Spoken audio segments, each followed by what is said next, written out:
as a sportsman, competing all over the world and multiple times in Russia or former Soviet countries. You're not going to get the calls. You don't expect that. And you go out and you compete the best you can. Yes, sir.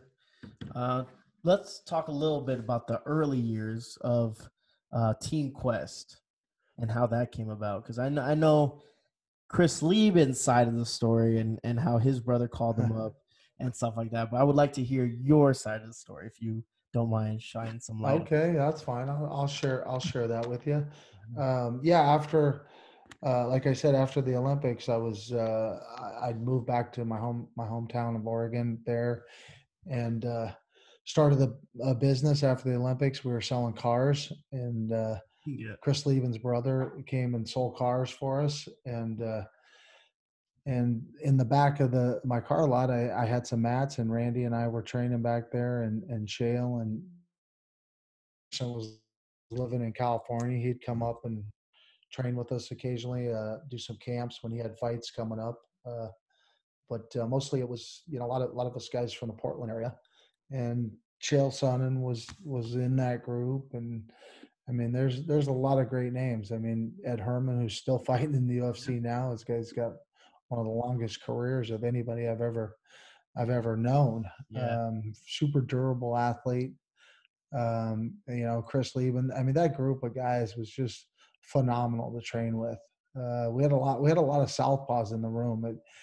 It's interesting. I didn't do better against southpaw fighters. I lost to guys like Robbie Lawler and Vitor, who was a southpaw. David Terrell. So three of my biggest losses were against southpaws, and you would have thought I would have figured out that riddle because Chris and Chael are both southpaws, No. and we were training partners for forever. Evan Tanner moved out to Portland to be a part of that. Nate Corey, was living in Oregon there, and so all these guys just started matriculating over to our gym. But when you start putting together, guys like that, really creates a great training environment. Definitely. So And it that was kind of our early. was it something that you were initially wanting to do, was to build up a team, or again, was it just something that you guys did for fun and you guys were just needing to practice, like you and Randy or something like that, and then people just started trickling in? How did that work out? Yeah, it happened pretty organically, to tell you the truth.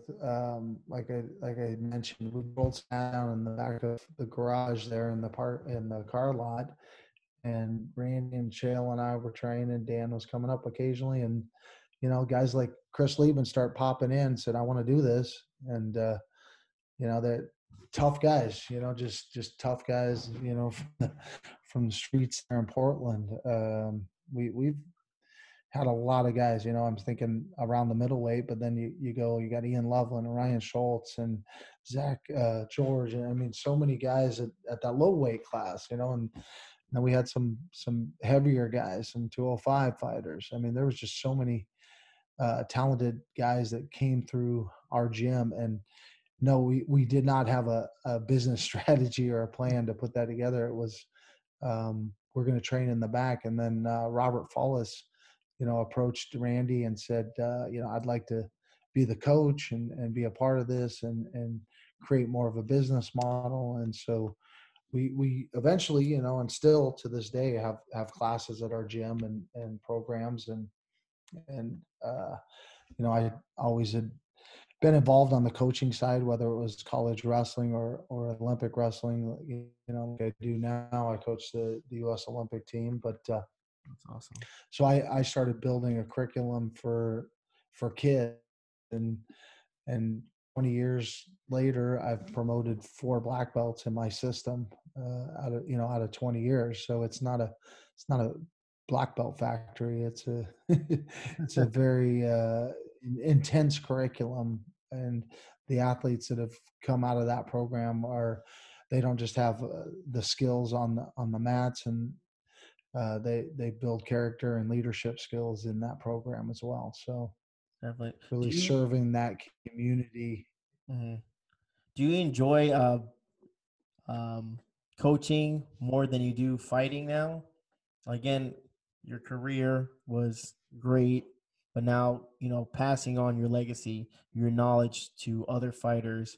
Is that your biggest passion now? Is just coaching and helping Well, other it is people? now, but the way you ask that question, do you prefer that or no?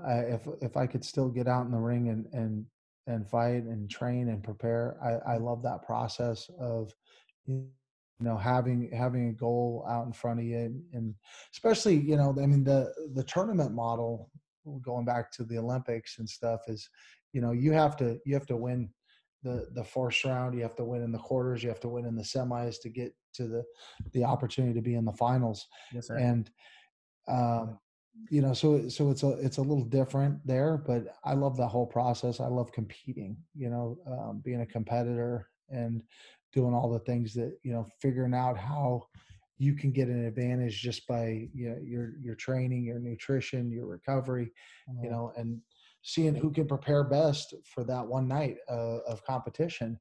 So no, I love coaching. I love being able to, serve these athletes and help them reach their goals and achieve their goals, because I know what that's like, and I want to help them, learn how to do that, and do it to the best of their abilities.